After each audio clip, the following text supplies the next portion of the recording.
กรณีอุ้มบุญเกิดคำถามมากมายในสังคมนะคะไม่ว่าจะเป็นเรื่องของศีลธรรมจริยธรรมเรื่องของกฎหมายช่องโหว่ที่จะนำไปสู่การค้ามนุษย์เรื่องนี้เป็นข่าวออกมาหลังจากที่มีกรณีคู่อุ้มบุญคู่สามีภรรยาชาวออสเตรเลียนำลูกอุ้มบุญฝาแฝดกลับไปเพียงคนเดียวนะคะอีกคนหนึ่งก็คือน้องแกมมี่ยังอยู่ที่ประเทศไทยทางออกขณะนี้จะเป็นอย่างไรเมื่อคสช.ระบุว่าต้องการที่จะทำให้กฎหมายห้ามการอุ้มบุญจะระบุว่าเรื่องนี้ต้องเป็นเรื่องผิดกฎหมายนะคะขณะที่ยังมีคู่สามีภรรยาชาวออสเตรเลียหลายๆคู่ร้องเรียนว่าต้องการที่จะนำลูกอุ้มบุญเดินทางกลับประเทศแต่ขณะนี้ก็ยังติดอยู่ในประเทศไทยนะคะแนวทางที่จะเกิดขึ้นและแนวทางที่จะแก้ปัญหาร่วมกันระหว่างไทยและออสเตรเลียวันนี้ดิฉันจะคุยกับเอกอัครราชทูตออสเตรเลียประจำประเทศไทยค่ะท่านทูตเจมส์ไวส์ค่ะสวัสดีค่ะท่านทูต Thank you for joining me for this program. It's my pleasure. So far, how many cases of Australian couples having surrogacy babies in Thailand and were held up in Thailand? Have you got reports about the figures? Well, it's the numbers at the moment are that we have about 10 families with 14 children who are currently waiting to be able to leave Thailand. So it means overall, how many Australian couples or how many babies are they waiting to be born out of surrogacy? We can't be sure of the numbers. We estimate, and it's only an estimate, that there may be about 150 caught in this transitional period. And the reason we come to that number is that in the last year there have been about 200 cases. And 9 months is what it takes to have a baby, 3/4 of a year, so 3/4 of 200 is 150. That's as scientific as our estimate can be, because there's no requirement for the Australians to come and notify the embassy until such time as the baby is born, and they need to seek citizenship for the baby. So they're not required to let us know until they want to establish the citizenship of the baby. What's your major concern about these surrogate babies which are being held up in Thailand? Well, our major concern is the welfare of the babies and the welfare of the commissioning Australian parents and the welfare of the birth mother, especially the babies, because we respect fully Thailand's decision to ban commercial surrogacy. Our challenge is how to deal with the people who are caught in this transition period. How do we make sure that the welfare of the baby, the welfare of the parents is not harmed? And that means we need some transitional arrangements to help them to be able to take their baby to Australia, as was their initial intention. You mentioned the term transitional agreements, the condition that you are trying to discuss with Thai authorities. So far, what's the progress? Oh, we've had very good discussions with Thai authorities. The Thai authorities thoroughly agree that the first priority has to be the welfare of the children and the welfare of the parents, the birth mother, and the welfare of the people who are choosing to have the baby through surrogacy. The concern is that given the high profile that there has been around this issue, that somebody might get anxious, worried, and that may affect the welfare of a child. For example, we are concerned, we have no cases of this whatsoever, but we are concerned that perhaps some birth mother may be very worried and she decides to go for an abortion, or Australians become anxious as well and frightened and decide to go to Australia or not to come here to claim the baby, in which case the Thai birth mother and the Thai government ultimately left with the responsibility of a baby that was supposed to go to Australia. Have you put framework of how long this transitional agreement should be pursued on?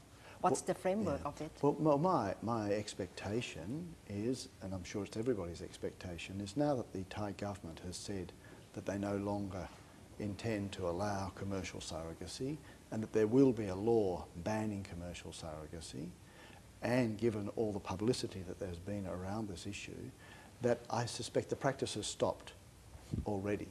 I expect a few weeks ago. So what we're dealing with is just those people who had a baby born just in the last few weeks, or who have, let's say, a baby in the making. You know, that the Thai woman is already carrying the embryo, and the baby will eventually come. So they're the people who we are concerned about. I see many articles raising concern of surrogacy couples or Australian couples who come to Thailand and now been struck because they cannot take baby out. Yes, there are a growing number of cases. The way the system used to work, as I understand it, broadly, was there were certain documents that you would expect of identity that were required. The ID card of the mother who gave birth to the child. Birth mother. The passports of the Australians, the parents. The birth certificate of the baby. Those are obvious documents that are required. Previously, I understand, there was also a requirement for some sort of letter from the district office. And when those requirements were in place, the process was quite quick, and they were able to take the children to Australia quite quickly. Since the attention on this case, people have also looked and said, oh, there was probably a requirement also to have a court order, to go to the courts and get a court order. Is it the extra measure to have a court order? Well, I think technically, my understanding from talking to Thai officials is that technically there was always possibly a requirement to have a court order, but it wasn't insisted upon. It was one of those things which may have been an option, but it wasn't firmly insisted upon. So at the airports, you didn't have to show a court order. I think with all the spotlight now shining on this issue, people have looked at all the number of things that might be needed and have focused on that court order. If a court order is going to be required, there's a concern that because the courts are so busy in your country and in ours, courts everywhere seem to be very busy and have a big backlog, it can take time. And there are reports that this may take maybe 3 or 6 months. Since the story has been exposed, has the Australian embassy in Thailand issued any passport for surrogate baby to go out of Thailand, to leave Thailand? Yes, we do continue to issue the passports because for us it's not an issue. Our issue is to establish the citizenship of the baby. Under Australian law, a baby is entitled to Australian citizenship if it is a blood relative, if it is the descendant of an Australian. That is proved by DNA. And that's proved by DNA. What happens in our system is an Australian comes to the embassy and says, this is my baby, which has been born here in Thailand through surrogacy. We ask the person concerned to do a DNA test. Obviously we have DNA from the baby as well. We get the results of that test. If the test confirms that yes, this is the baby of an Australian, we then give that baby Australian citizenship. Once a baby or an adult, anyone has Australian citizenship, they can then apply for an Australian passport. So they're the two processes that the embassy gets involved in. But in Australia, you do not allow surrogacy to happen. That's right. Because our concern under Australian law is just, is this child an Australian citizen according to our law? And if one of their parents is an Australian citizen, by Australian law, they are entitled themselves to Australian citizenship, whether they're in Australia, in Thailand, or any country in the world. That's how we determine citizenship. With the case of baby gammy, do you have to review or what's the social reaction in Australia? No, I don't think there's any need for that. This doesn't sort of cause us any concerns about our law regarding citizenship or passports. Our concern is simply about the welfare of the children and the welfare of the commissioning Australian parents and of the birth mother, because these people, through no choice of their own, simply because the circumstances have changed, and changed for very, very understandable reasons, they find themselves caught in a temporary trap, because it's only temporary, because it's just how do we help them through this transition period. Once you have in place a law which bans commercial surrogacy, and once these people in transition have been through the processes that are required and then can go to Australia, the issue is not going to arise anymore. The issue has gone away. Overall, how do you think of surrogacy? What's the social reaction toward commercial surrogacy in Australia? There's always been a debate around the issue. Some people fully understand why surrogacy, including commercial surrogacy, should be an option. Other people who have strong views the other way. There's understandably been a lot of focus here around, an understandable focus, around the very disturbing case relating to baby gammy and the very disturbing case relating to the Japanese gentleman. But we need to keep in mind that the people who are taking advantage of the opportunity of commercial surrogacy are overwhelmingly good, decent people. They are very nice, good people. For example, I know of somebody whose daughter had cervical cancer, and she had to have a big operation, which meant she could no longer have children. But before she had that operation, she was able to have some of her eggs removed. Those eggs have been now, with her husband's sperm, implanted into, as an embryo, into a surrogate baby. They're expecting a baby. These are good people who, if it wasn't for this surrogacy option, wouldn't have been able to have their own child. Loopholes seem to be happening with trafficking or the issue of baby born out of surrogacy, maybe lower into human trafficking process. Yeah, there's an understandable concern. We should always be concerned about human trafficking in children. But as far as I know, while people have expressed those concerns, and while we should be aware of those risks, I'm not yet aware of anyone being able to show that surrogacy has been used here in Thailand for human trafficking. Have you got information of the latest situation by parents of baby gammy in Thailand? Should they be coming back to Thailand to get baby gammy to Australia, or what's the process that should help them? I don't know the full circumstances, to be frank. I know most of what I know from the media, and that is that there's been a range of comments made, statements made by people involved, and there's conflicting reports about what really happened. I don't know where the truth lies in all of that, but we all agree it is a very disturbing case. And I think we all agree also that baby gammy's mother has shown a very, very commendable attitude and approach towards this baby.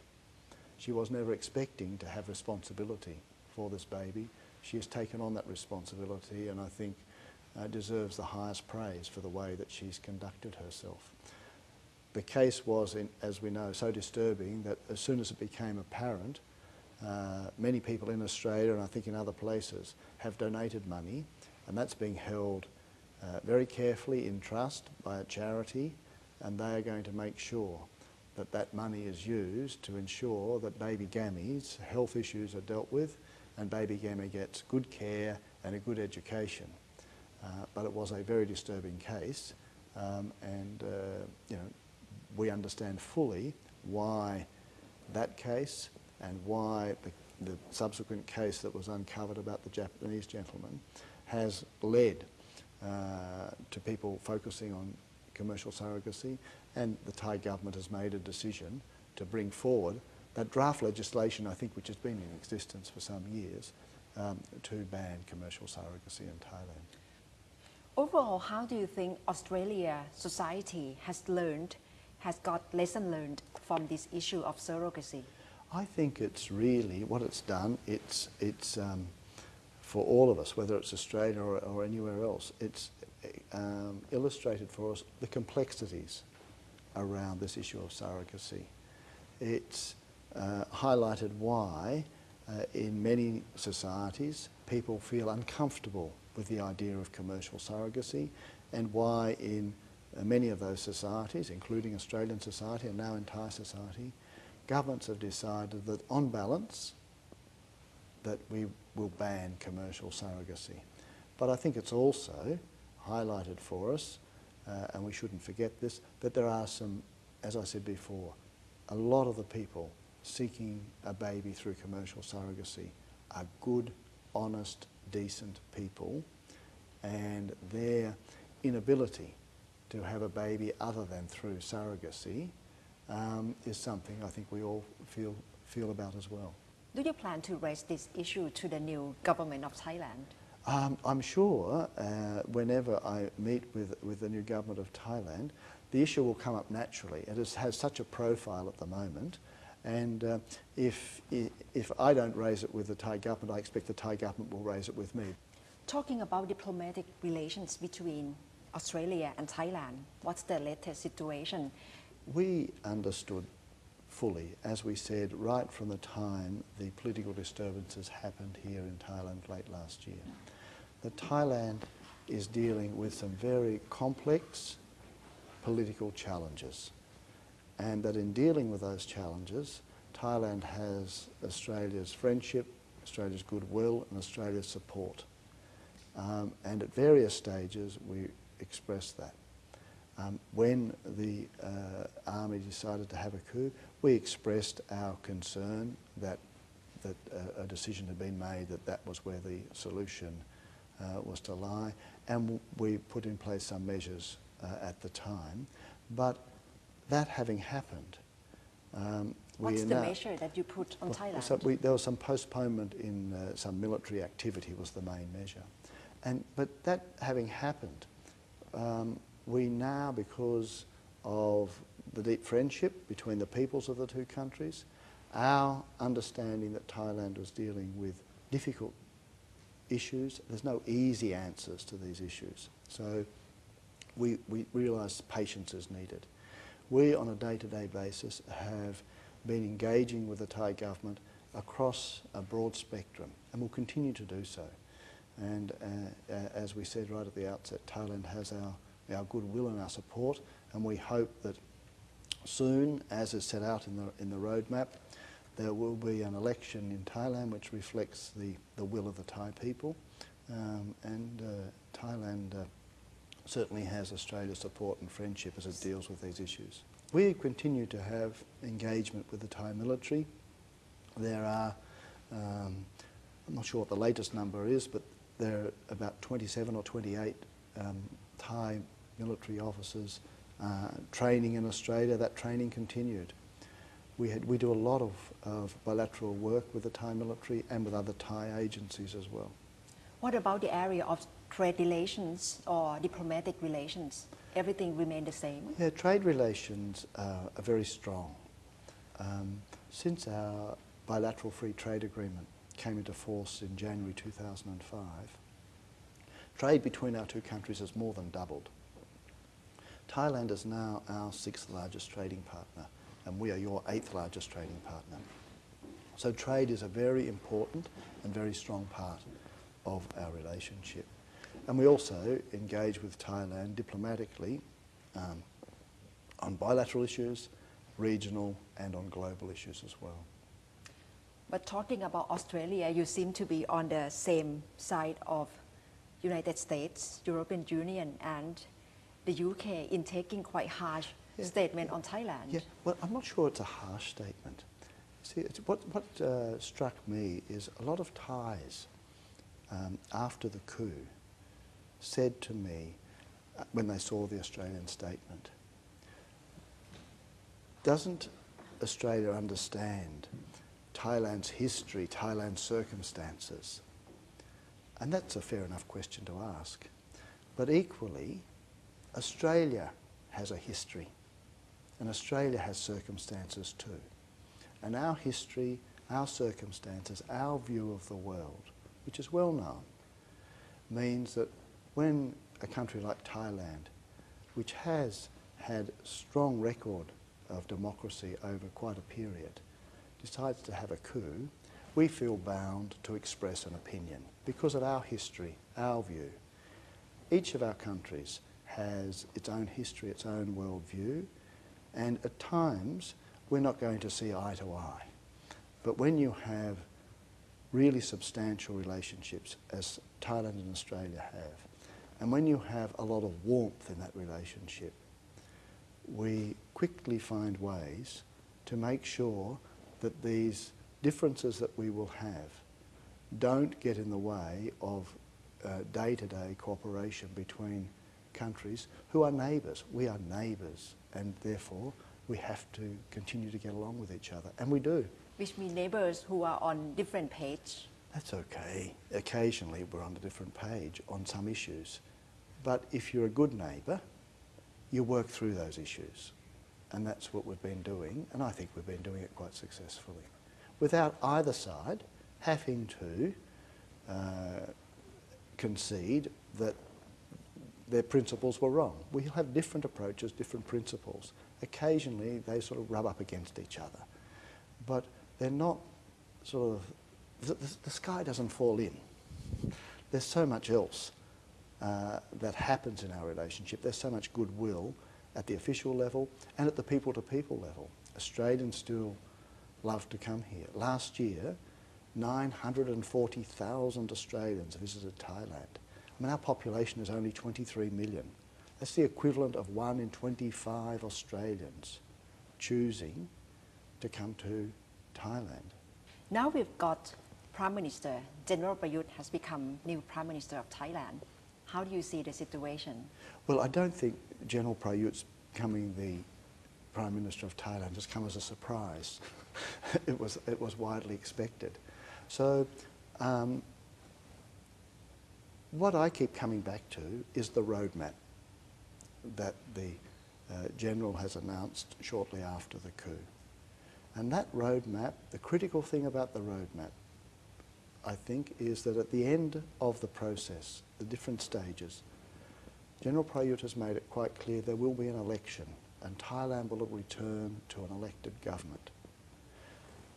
Anybody who was closely observing the situation here in Thailand over the last 6 to 8 months had to concede that there were some big problems, there were big issues, that were very, very hard to solve.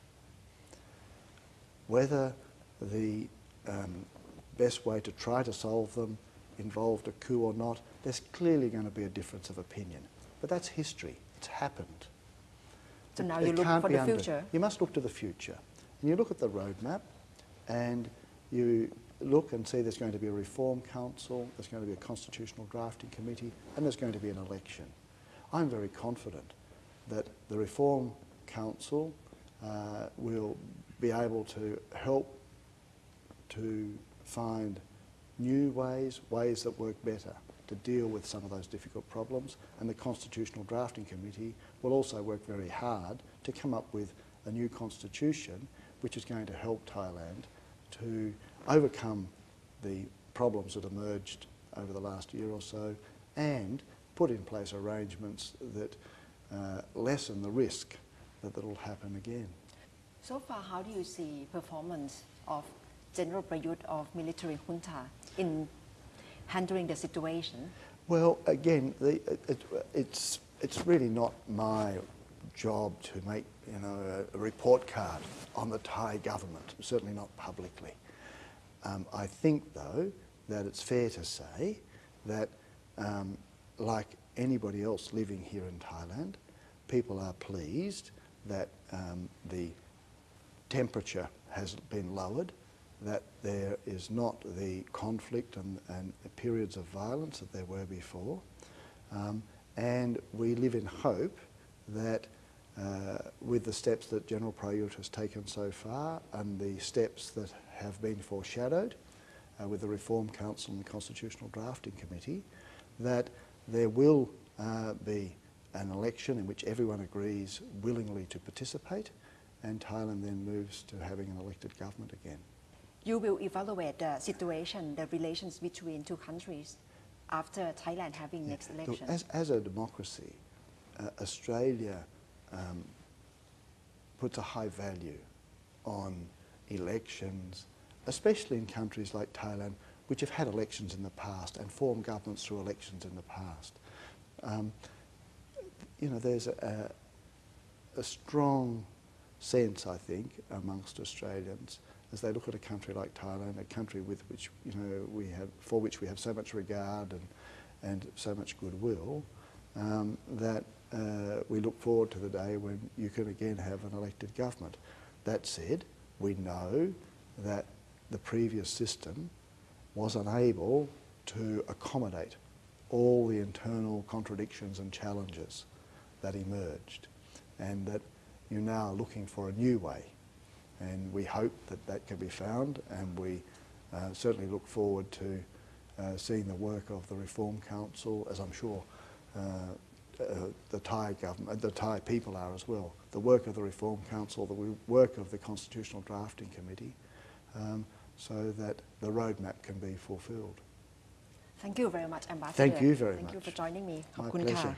ขอบคุณครับ เสียงสะท้อนนะคะจากเอกอัครราชทูตเจมส์ไวส์ค่ะท่านทูตออสเตรเลียประจำประเทศไทยนะคะถึงความสัมพันธ์ระหว่างไทยและออสเตรเลียรวมถึงปัญหาที่เกิดขึ้นนะคะกรณีอุ้มบุญกับความพยายามผลักดันของสถานทูตออสเตรเลียประจำประเทศไทยเพื่อที่จะแก้ปัญหาเร่งให้คู่สามีภรรยาที่ยังรอลูกอุ้มบุญอยู่ในประเทศไทยกลับประเทศออสเตรเลียโดยสวัสดิภาพค่ะด้วยความห่วงใยต่อเด็กอุ้มบุญที่กำลังจะเกิดขึ้นค่ะและทั้งหมดคือตอบโจทย์และที่นี่ไทย PBS สำหรับคืนนี้ค่ะดิฉันณัฐฐา โกมลวาทีสวัสดีค่ะ